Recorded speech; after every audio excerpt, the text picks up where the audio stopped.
住我们的视线吗？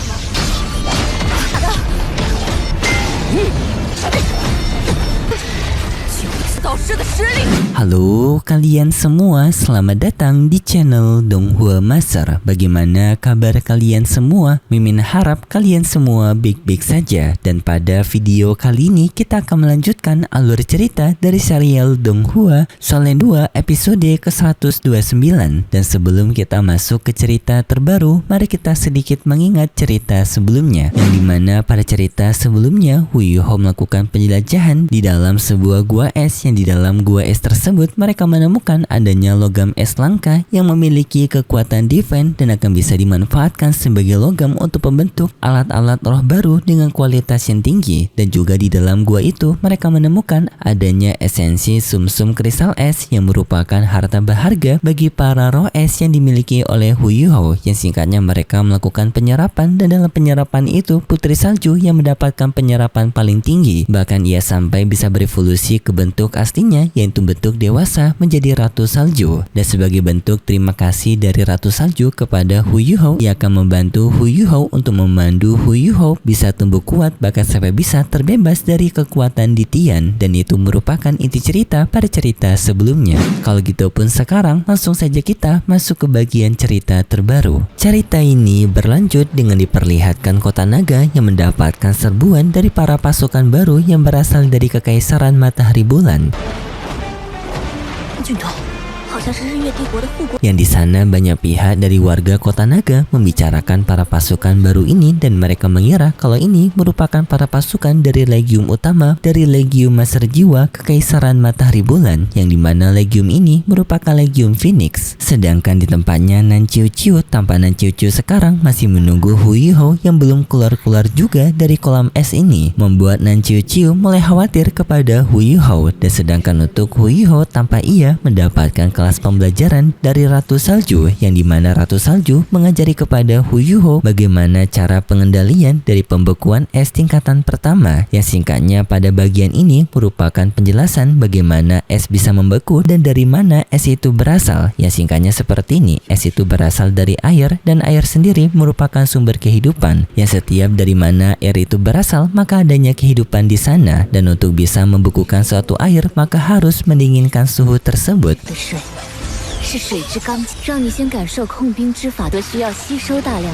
Dan untuk membuat es kembali menjadi air adalah dengan memberikan kehangatan, yang intinya penjelasan ini merupakan penjelasannya sangat dasar. Dan di sini Hu Yuho yang merasa tercerahkan walaupun penjelasannya dasar ini, tetapi Hu Yuho juga sering melupakan bagaimana es terbentuk. Dan singkatnya setelah pembelajaran tersebut, pemahaman Hu Yuho bagaimana cara untuk melakukan pembekuan es semakin mendalam.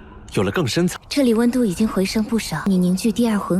setelahnya juga Ratu Salju mengarahkan kepada Hu Yuho untuk melakukan penyerapan dari esensi sumsum es kristal, yang dimana sekarang tersisa 6, dan di sini Hu Yuho akan dibantu oleh Ratu Salju pada penyerapan ini.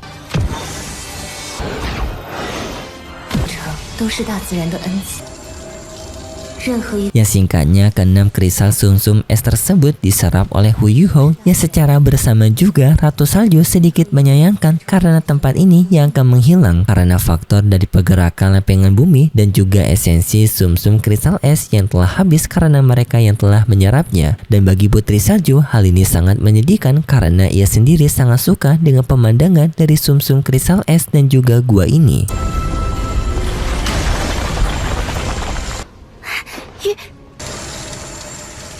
Singkat cerita, penyerapan Hu Yuho telah berhasil, yang memberikan peningkatan besar kepada tubuh Hu Yuho. Dan setelahnya pun Hu Yuho keluar dari kolam es tersebut dan kembali bertemu dengan Nan Qiu Qiu, yang di sana Hu Yuho memberikan penjelasan kepada Nan Qiu Qiu selama dirinya menghilang, yaitu Hu Yuho yang melakukan penyerapan dari esensi sumsum kristal es yang membuat peningkatan besar kepada kekuatan Hu Yuho. Dan juga Hu Yuho menunjukkan banyak logam langka, yaitu logam es divine, yang logam tersebut tersebut diyakini oleh Hu Yuho akan bisa membantu mereka untuk memahat banyak peralatan roh tingkatan tinggi, dan juga Hu Yuho meminta tolong kepada Nan Chiu Chiu untuk membawa pulang persediaan logam es divine ini kembali ke Sekte Tang agar bisa dimanfaatkan oleh Penetua Suan dan juga Sekte Tang. Nan Chiu Chiu menerima perintah tersebut. Nan Chiu Chiu juga memberitahu bahwasanya selama Hu Yuho menghilang, sekarang banyak para pasukan tambahan dari Kekaisaran Matahari Bulan berada di kota naga, yang setelahnya mereka berdua menyelinap ke kota naga untuk memeriksanya. Dan di sini Hu Yuho cukup dibuat kebingungan apa tujuan dari para pasukan tambahan Kekaisaran Matahari Bulan berada di kota naga ini.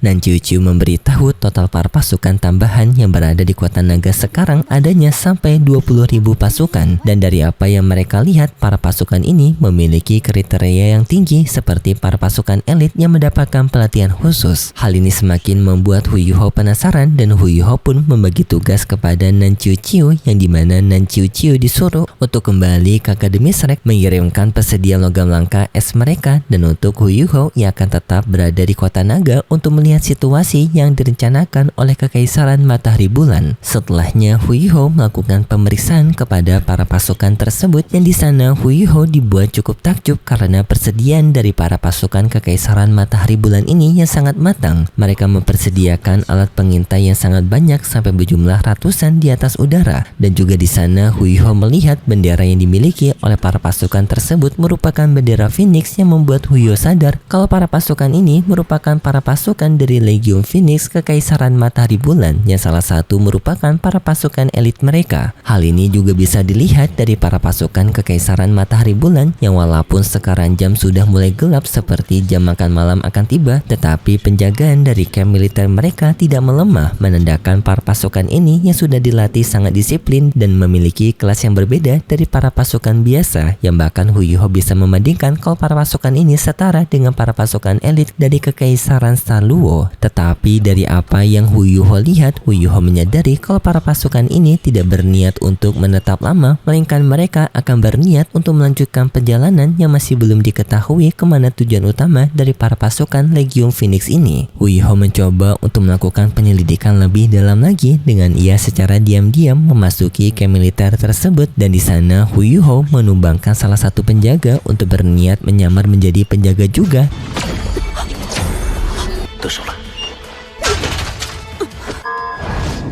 Tetapi sayangnya penjaga itu memiliki alat pendeteksi jiwa yang bisa merasakan kalau penjaga itu telah mendapatkan serangan, yang seketika juga alat tersebut mengirimkan sinyal ke seluruh camp militer bahwasanya adanya penyusup yang telah menyerang salah satu penjaga mereka. Dan setelahnya peralatan penjaga dari camp militer itu menyerang ke arah Hu Yuho.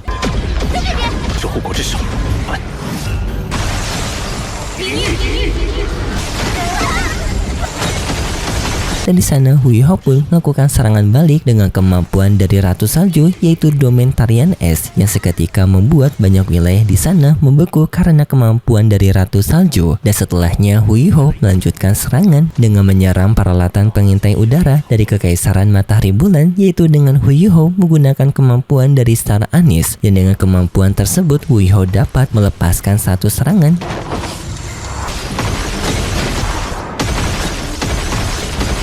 yang hanya satu serangan tersebut dapat menyebar sangat luas dan dapat mengenai banyak peralatan pengintai di atas udara dari Kekaisaran Matahari Bulan, membuat Hu Yuho cukup kagum dengan kemampuan dari Star Anis. Setelah penyerangan Hu Yuho tersebut, kita diperlihatkan di camp militer itu adanya seorang pemimpin yang ditutup oleh jubah berwarna merah, yang jabatannya sebagai marshal mendapatkan laporan dari bawahannya bahwasanya camp militer mereka telah mendapatkan serangan, tetapi sayangnya penyerang itu telah melarikan diri. Dan juga dari laporannya kalau penyusup tersebut memiliki kemampuan Ultimate S dan juga kemampuan spiritual yang sulit untuk dideteksi. Mendengar hal itu membuat marshal itu menjadi penasaran, dan setelahnya pun ia berniat untuk membuat rencana agar bisa mengcounter sang penyusup tersebut lagi. Sedangkan di tempat lain, yaitu sebuah laboratorium tersembunyi dari Kekaisaran Matahari Bulan, tanpa di sana mereka melakukan sebuah eksperimen dari para binatang monyet, yang eksperimen tersebut bertujuan untuk mempersiapkan pasukan super dari binatang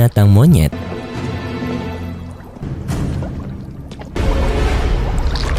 Sedangkan untuk Huiho yang melakukan pengawasan dari jarak jauh, di sana Huiho menyadari kalau camp militer dari Legiun Phoenix ternyata tidak memfokuskan untuk penangkapan dirinya, yang malah mereka tetap melanjutkan perjalanan dengan mereka yang telah pergi meninggalkan kawasan kota naga. Hal ini semakin membuat Huiho penasaran dan Huiho kembali mengikuti para Legiun Phoenix tersebut. Ya singkatnya, Huiho menyadari kalau para pasukan Legiun Phoenix ini pergi menuju ke wilayah dari wilayah North Extreme. Ya setelahnya pihak dari Legiun Phoenix telah membuat camp mereka di sana, dan di sana pun Huiho mulai melakukan kembali pengintaian dari camp militer itu. 靠近极北之地的龙城，用钉钻井台。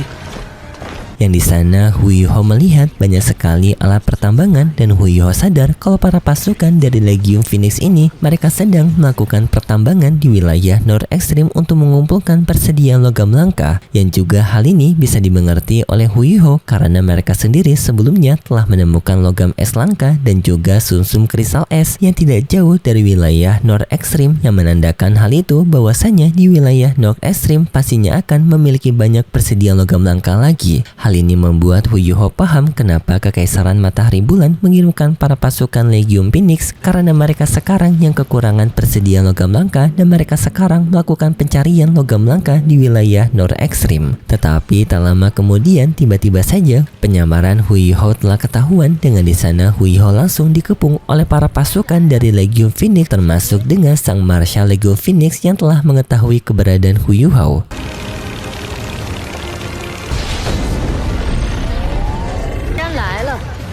就别急着，能瞒住我们的视线吗？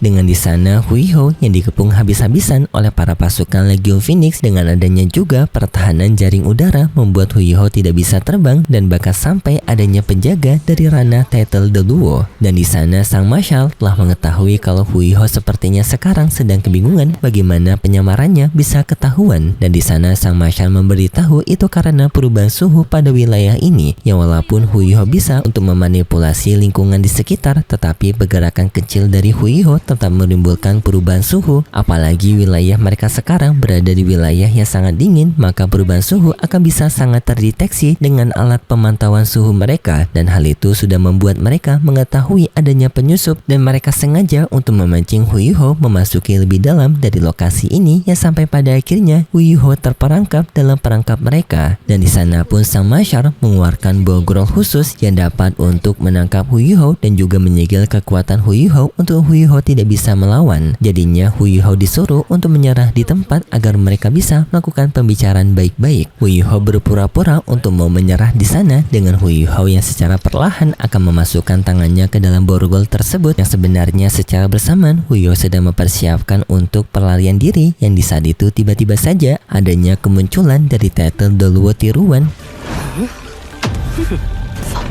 有头穿你的小把戏，看我怎么出你小计！ yang secara tiba-tiba menyerang sang Title the Luo dari pihak Kekaisaran Matahari Bulan, yang hal itu membuat para pasukan Kekaisaran Matahari Bulan kebingungan yang mana yang asli dan juga yang mana yang palsu.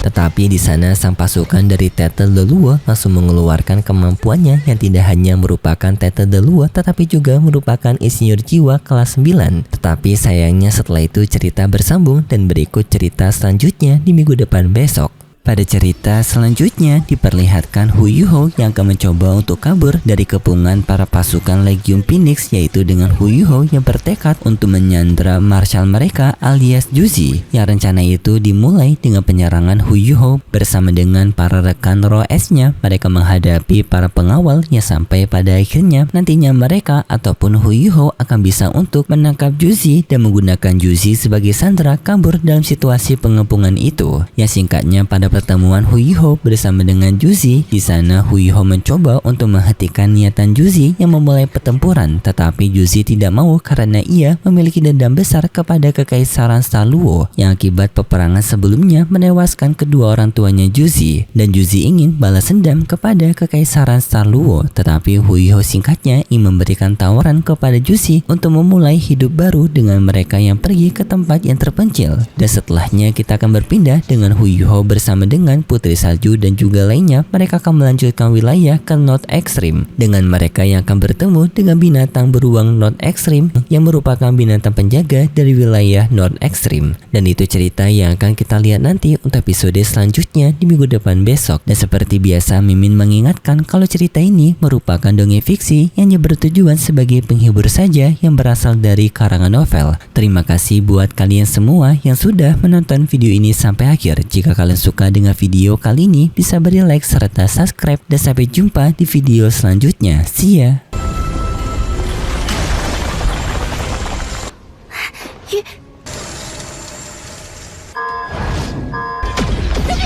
这护国之手，慢。